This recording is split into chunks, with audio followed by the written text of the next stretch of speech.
Welcome to this Sunday's Gospel Reflection. Today's Gospel speaks about the greatest gift God gave to us in Jesus. And you know what that is? Dignity. He has given and restored our dignity as God's own children in Jesus. The invited guests had rejected the invitation to the Master's wedding feast in today's Gospel. They spurned the love and respect that the king had offered them. So he sent out his servants to the streets to gather all they found, bad and good alike, providing them with proper and fitting clothing for the great occasion. And the wedding hall was filled with guests, prim and properly dressed, except one guest who did not accept the dress and the wedding dress that was freely offered to him by the master of the house. What is the point of this story? Well, it is that God does not choose those who deserve his love. God chooses those who accept his love. God does not repay us according to our worthiness, simply because in his eyes both good and bad are equally worthy children of his. All he asks of us is to accept his love freely, willingly, lovingly, because love cannot be imposed on anyone. It can only be accepted.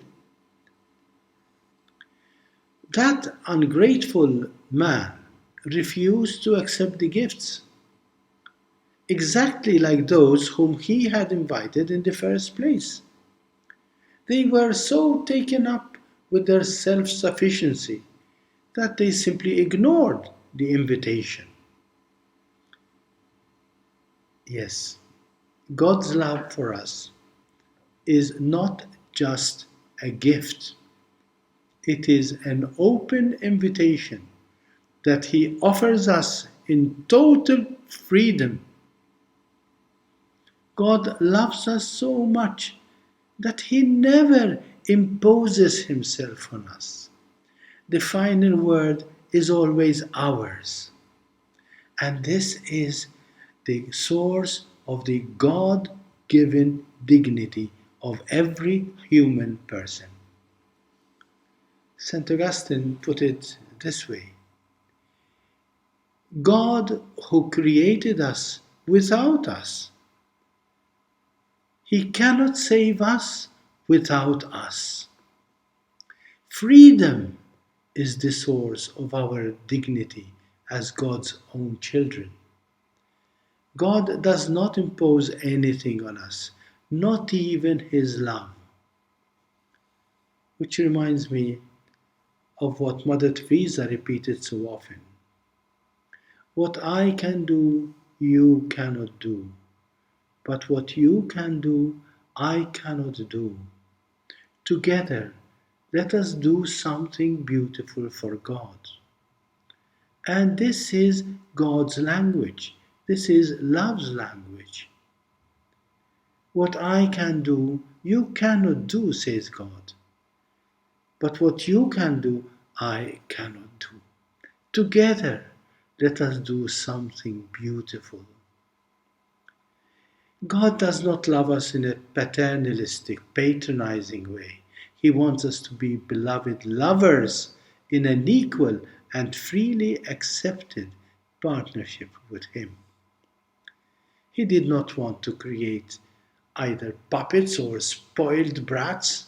We are not programmed to say just yes like robots.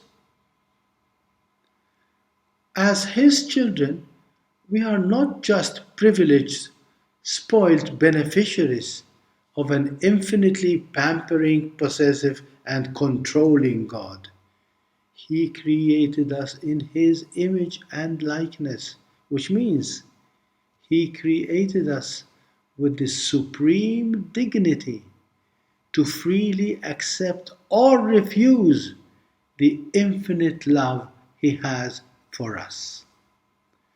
And this is what makes us really God's own children, free to live and to love because we want to, we choose to.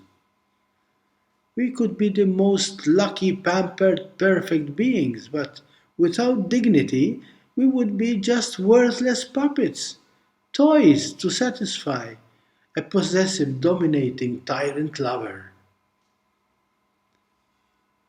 What makes us indeed God's own children, the privileged guests at His earthly and heavenly banquet, is that we freely and willingly go to sit at His table, at His invitation.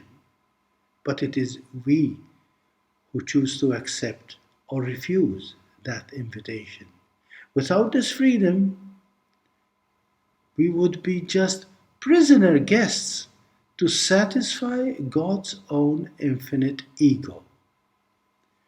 Dignity and integrity are the two components of divinity.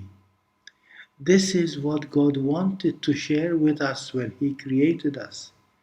Dignity means that we enjoy an inherent value in ourselves. We are precious for no other reason than the fact that we are who we are. I am worthy because I am me. It's God's way of identifying Himself to Moses on Mount Tabor when He asked him, "Who are you? What is your name?" And what was God's answer? It was a straightforward and simple, "I am." And He stopped there. And I can imagine Moses waiting for the Lord to continue the sentence. I am what? Yes, what? What are you? Who are you? How poorly mistaken are we when we think that we are important for the adjectives that we attach to the verb I am. I am beautiful. I am rich. I am powerful. Male, female, homosexual, trans, holy, white, black, young, old. We find a million ways to shift what is important from who we are to what we have. What a pity when we humans give up on who we are and focus all our attention and efforts to what or who we would like to appear. We end up walking like fancy phantoms. Reminds me of the tragic incident I witnessed once in a wedding reception one hot summer night. A guest had artificially painted over his balding head to make him appear with more hair than he actually had. In the heat of the action, the paint or the grease he had applied started melting and trickling down his brow and cheeks. His disguise let him down big. He had to leave the place. This is fake, betraying, and useless tactics. On the contrary, real dignity, real integrity lies in who we are in the eyes of God. If I am, then I am precious. This is the gift that He gave to all humans, the ability to recognize, to acknowledge, and to be faithful to who we are, purely and simply because we are who we are.